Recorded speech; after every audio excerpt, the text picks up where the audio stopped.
Welcome to Watch Symposium. I'm Austin, and we've come to the final custom video for Robin. Robin, thank you so much for supporting the channel, for requesting these custom videos. I had a great time making them. Viewers, I hope you had a great time watching them. In this video, we're going to talk about some servicing questions he has about the 6 watches we covered in the other videos, and I'll put links in the description to those videos talking about all 6 of Robin's watches. All right, so servicing watches. If you buy from a private seller who is not the original owner, doesn't know the service history, should you get it serviced if it is an older watch? Well, if it's not running well, yes.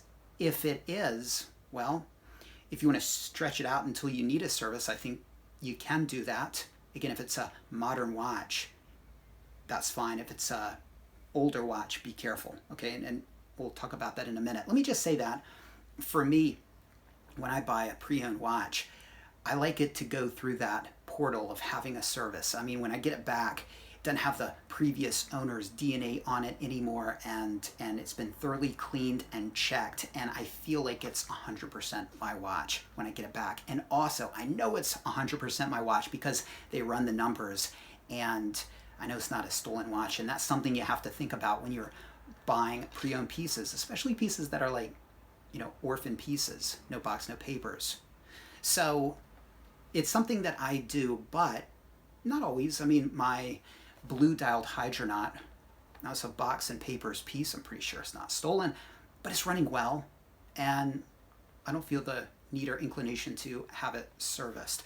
But it depends on the age of the watch, and this is important. All your watches are new, especially your Rolex watches, okay? They're all either contemporary or neo-vintage, and Rolex has all the parts, okay? Now, if you had, you know, a decades old 1675, well, I would say keep on top of service intervals with that watch. You're not going to want to stretch out service intervals, because if a part fails, it's going to be a lot harder to get. If a part in one of your watches fails, your 16710, your 16713, your 16570, Rolex has plenty of those, all right? So that's why when it comes to those watches, I have it serviced once, and then I like to stretch out the service intervals, okay? I just save money that way. And if there's a problem, it's probably going to be cheaper to get that part when it needs to be serviced than, you know, every 2 years.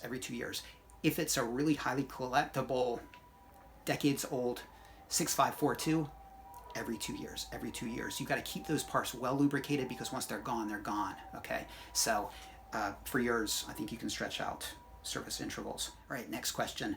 Should you use an authorized service center? And by that, I take it you mean RSC, or a place with a parts account. You know, sometimes mom and pop jewelers will still have an authorized service center, and that could be fine.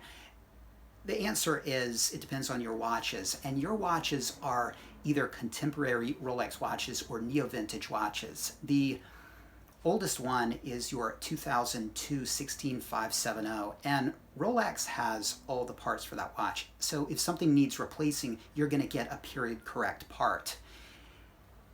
If you have an older watch, for example, a 1996 T-Serial 14060, like I do, then it's going to have the tritium dial, tritium hands, and if they deem it's necessary to, say, replace those hands, they're going to do it. You're going to lose those original hands. You're going to get it back. You're going to have to pay for that, and everyone will know those are not original hands, because they will be white and they will glow. And Rolex here in Japan made me agree to that. I told them I didn't want them to do that. They said, well, for us to service the watch, you need to agree to have it done if we decide it needs to be done. And I didn't find out whether they did it or not until after the fact, right? And that was the first thing I asked. Did you, I got the call a month later, did you replace the hands? Right? It was just a sigh of relief. Of course, ironically, I stupidly had the bezel replaced and I lost my tritium insert, but I was pretty green at the time. So yeah, the answer to your question is If you have an older watch, no, because Rolex, they're funny about parts. They don't give back parts, but it's a non-issue with you because, you know, all of your watches are pretty recent watches, okay? But anybody walking around out there with a, you know, 16710 1995 W serial with your bezel insert that has the fat font serifs and it's kind of scratched up, and you know the hands are patinaed and tritium, and dial is too. I would really be careful taking it to RSC. If you take it to a sort of a Rolex licensed watchmaker, I think they might be able to work with you. And I've heard of situations where even an RSC watchmaker will be really cool about, you know, not replacing parts or maybe kind of giving you the parts back under the table. I mean, I've heard about that. I don't think that would ever happen in Japan. But yeah, just have that conversation. Again, it's not something you need to worry about. I will say that I can't really ever take my 14060 back to RSC because the tritium on the Mercedes hand, on one space, it's just so thin, you can almost see like a hole forming, and I'm pretty sure they would insist on replacing that. So that's not going back to RSC unless I just embrace the idea of having service hands on that watch. Yeah, that is not going to happen. All right. Next question, is a GMT better left on a winder than set 3 to 4 times a month? If I'm not wearing a watch, I don't want it getting wear, all right? Meaning I don't want the movement accumulating wear if I'm not wearing it, if I'm not getting anything out of it. So I would much rather wind it 3 or 4 times a month. That's nothing. It's nothing. I mean, you could wind that watch every day and it would be fine. And these are not like vintage watches anyway. I mean, these are all really modern watches that you have, you know, even the neo-vintage watches. So I would definitely, I would just forget about the winder unless you really like it. Yeah, I have no use for winders. Do the lubricants go bad? That's a great question. I'm not really qualified to answer that.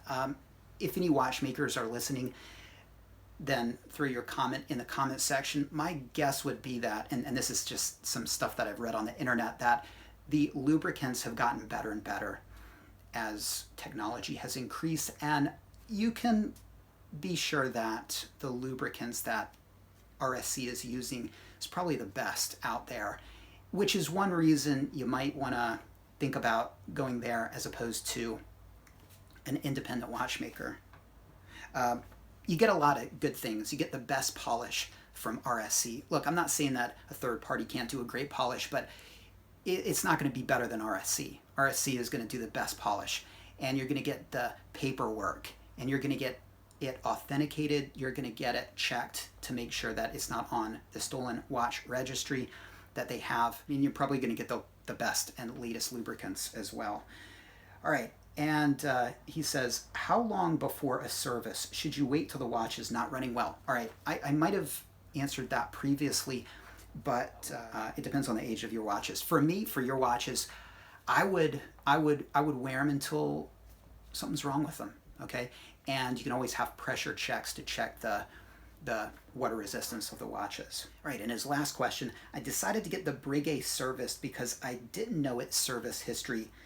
It cost $795, about 800 USD, from a respected repair shop, about 1,500 from Brigade. It was running okay if you can handle plus 3 minutes a week. I did it for peace of mind, but I can't help thinking it wasn't necessary. Plus 3 minutes a week is too much for me. I probably would have had it worked on. The question is, you paid $800 for an independent. Should you have paid twice the price for Brigade? And that's a personal preference. For me, these are luxury watches, and I pay the premium for the peace of mind, and it's just, to me, the cost of ownership. So for a lot of people, it would seem like a gratuitous waste of money to go through Brigade.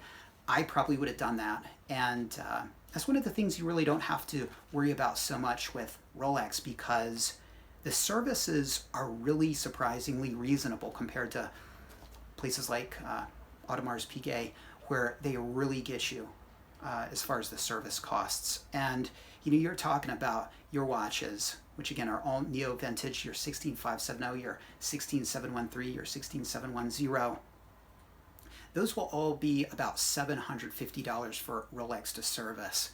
And that's not a bad price. I mean, look, if you want to really pinch pennies, and I think that's what it amounts to, pinching pennies, you could find an independent to do it for like maybe 300 or 400 USD, but that's a couple $100, and it far outweighs what you get in return to pay that little extra to go through RSC, in my opinion. You get the service papers, you get it authenticated, they're not going to use any parts that are not correct, whereas I don't know if you can 100% be sure about that with the independent. If they just can't find the part, and so they have to rely on maybe a few gaskets that didn't come from Rolex, that kind of thing, and you get the cool pouch, and so I think there's a lot of reason to stick with RSC. But again, if it's an older watch, maybe not. Robin, thank you for this custom video request. A lot of